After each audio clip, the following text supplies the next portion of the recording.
The question is, find the ratio in which P4, M divides the line segment joining the points A 2, 3 and B 6, -3.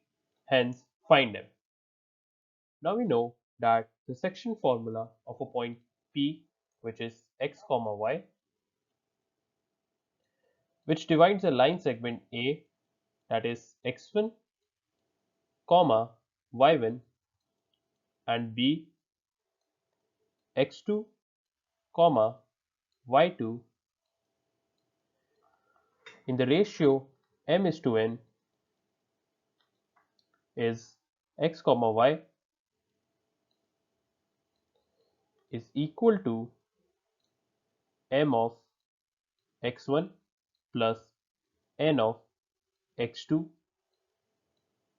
upon m plus n and m of y1 plus n of y2 upon m plus n. Now let us assume that P divides A,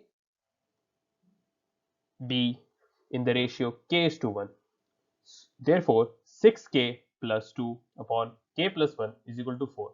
On solving this, we get k is equal to 1. That means AP is equal to PB. Hence, using midpoint formula, we can calculate M is equal to -3 plus 3 upon 2, which is equal to 0.